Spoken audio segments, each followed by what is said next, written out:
As I mentioned, Dick hired me.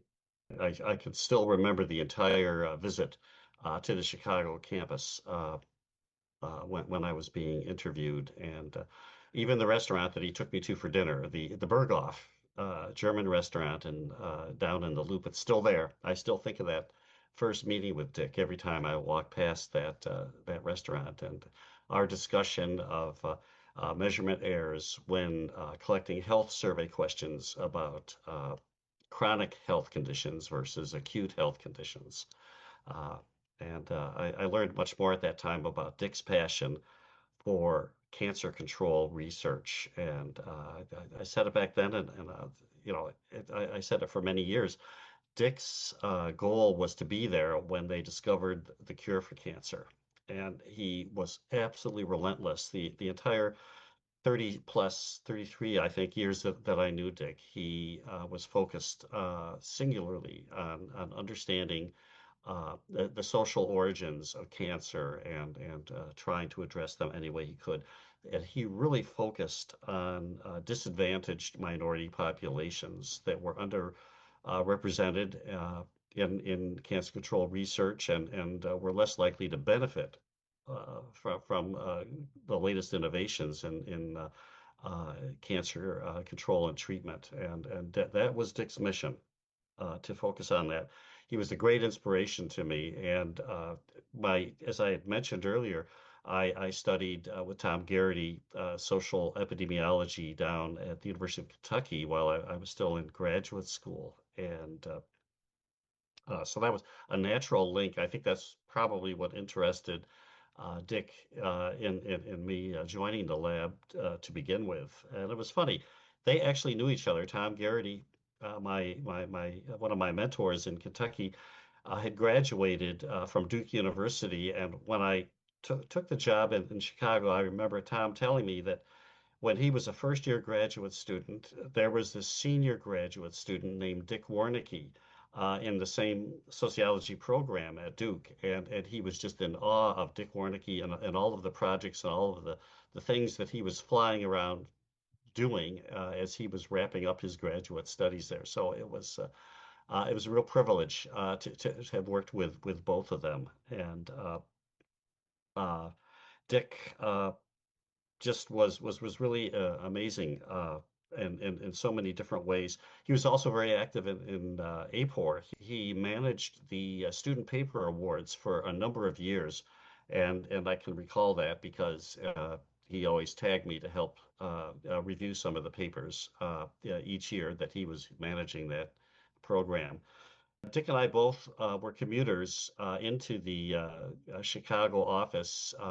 Dick took the North Line down from Winnetka, and I took the West Line from Glen Ellen.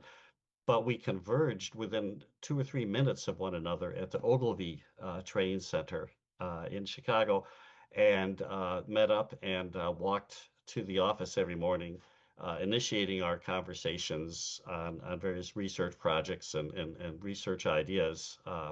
And we finished up those conversations at the end of the day, walking back to the train station more often than not. And I think that what I learned most from Dick over the years that we collaborated was that he was the master of writing grants, of bringing in federal research dollars for his health research, and all of which involved survey methods. And I learned how to write grants from Dick and it served me well when I became director of the lab. But that was really important. And Dick continued to provide me with advice and mentoring well into his early 80s, up until just about that we were collaborating on projects right up until his unfortunate passing. Dick had a tremendous impact on my professional career and my personal life. And I could say the same for Seymour, who absolutely warmly welcomed me when I joined the survey laboratory. Even though I was in a different office, we had lots of interaction right off the bat. When I began working, I learned, I thought I knew a lot about survey sampling from my time in Kentucky, but watching the master at work was truly illuminating. How he managed survey samples and did problem uh, solving with sample frames and so forth. Taught me lessons that I applied throughout my career.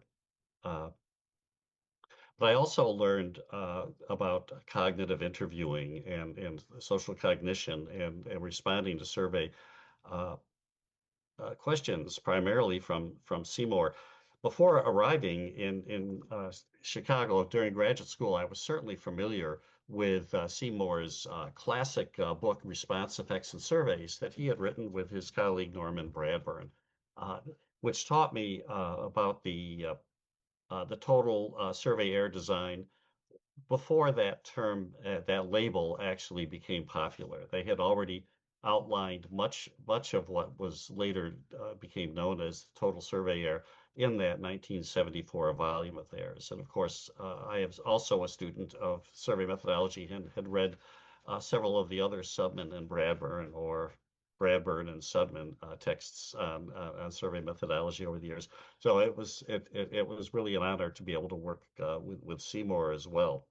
Uh, and he was not just a scholar, he was a tremendous scholar, but he also was intimately involved in the actual applied day-to-day survey operations at the Survey Research Laboratory, hence his concern with sample frames and so forth. He was interested in the nuts and bolts and always had an opinion to share regarding survey operations and progress on various grants as we proceeded through some of our more important studies. And he often traveled to Chicago, particularly when we were working on some of our collaborating, Dick and Seymour and I, and Diana Rourke, who was assistant director down on the Urbana campus. When we worked on several funded studies regarding cancer control, Seymour would come up to Chicago. I learned how to do cognitive interviews by watching Seymour do them. He was not afraid to get his hands dirty and to jump in there and do the interviews himself. And the same for moderating focus groups. I got to watch the master in action, collecting qualitative data firsthand. So that was also very influential in terms of my professional development to learn from Seymour. About the year 2000, Seymour was planning to retire. He took me aside during, I think I was actually on the Urbana campus, and he took me aside.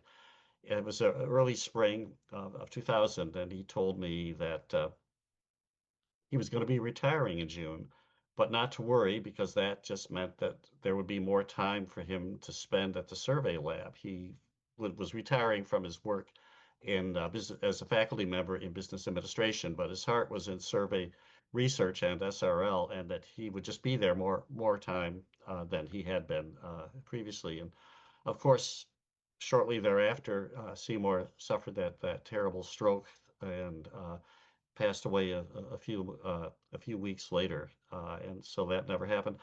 Seymour was working simultaneously on at least four books that we know of at the time of his passing, and to this day, I still wonder how much additional knowledge he had to contribute to the field that we lost when he suffered that unfortunate stroke. These were men who really influenced my work at the Survey Research Laboratory and welcomed me with open arms onto the team. And we worked together, collaborated on countless studies throughout the 1990s that were really important to me and which I'll never forget.